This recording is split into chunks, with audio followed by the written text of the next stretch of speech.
Hi, I am Dr. Syrine A. Reese-Gaines, and welcome to my channel. So this channel is specifically targeted to individuals who are looking to level up, who are looking to solve problems within their organization, but they may not feel that they have a trusted partner, or they may not feel that they have the skills or the tools or the knowledge to actually address some of the more complex issues. So if you are looking to increase your leadership, you're looking to grow professionally, you're looking to personally develop, this is the channel for you. Okay, so jumping right back into our last video, and I'm sorry I did not post last week, but it was crazy, but I committed to ensuring that I got something out this week. So the last topic was really focused on avoidance, and how avoidance is something that I see constantly in organizations. And truthfully, it is something that starts to erode cultures. And so I presented that idea, but now I want to talk to you a little bit about what some of the most influential and impactful leaders do when they have situations that they feel are making things challenging within their organization and no one is really speaking up about it. So there are some key things that you can do, but ways that I want you to start to think about it. So one thing to remember is, if you feel it, other people feel it too. And I mentioned that in my first post. If you are feeling it, other people are feeling it too. Sometimes you will notice that your staff are disengaged.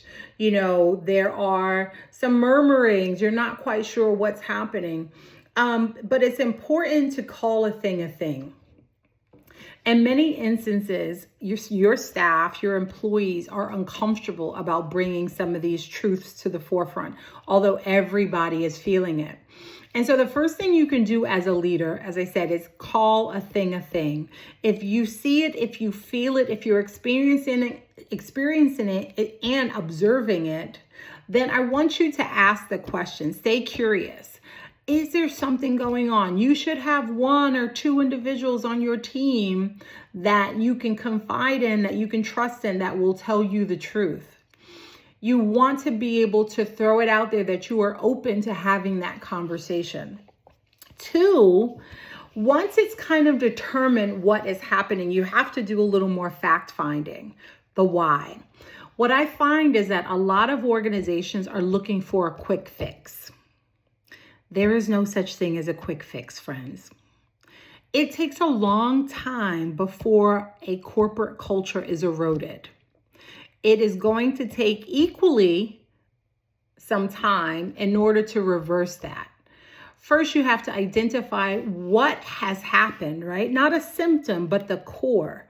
And I find sometimes it could be the leaders themselves. And I mentioned in my other post, some of those leaders that people consider untouchable. Untouchable because they're extremely influential. Maybe they bring in a lot of money. Maybe they're exceptional in the work that they do individually, but not necessarily in managing a team.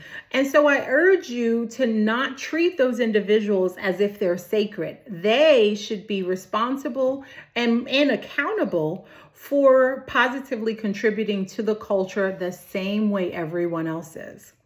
And so as a leader, you have to be willing to confront those things. So once you do your additional fact finding, it becomes important to circle back to the team.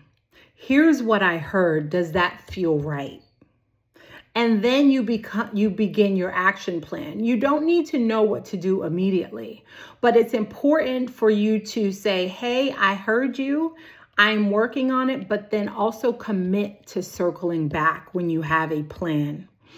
Once you have a plan, it's also critically important, and probably most important, to circle back to see how things are going as you start to implement that plan. You should always close what you started. Sometimes I see organizations, leaders within organizations who will identify a situation. They want it to be corrected really quickly. They commit to these anecdotal anecdotal resolutions, right? And they really don't see the change. Change takes time. It's iterative. You have to continuously work at it, but communicate along the way, right? And so those are some of the most important things you're going to do. 1, call a thing a thing. 2, have a trusted person on your team that you can have a conversation with, right? To determine, am I feeling this right? Is what I'm experiencing what you all are experiencing? 3, do more fact finding. 4, report out. Here is what I heard. Is that right? And 5, this is what we're going to do, and then circle back. This is what some of the most successful leaders do in order to move their organizations forward.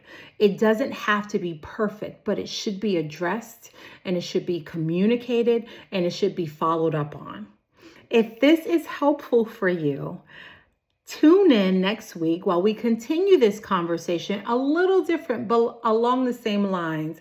And again, this is Dr. Syrine A. Reese-Gaines offering you tips and strategies to help you become a more impactful leader, particularly today when there are situations that you would rather avoid. Don't avoid them, address them head on, but have a plan. Talk to you soon. Bye.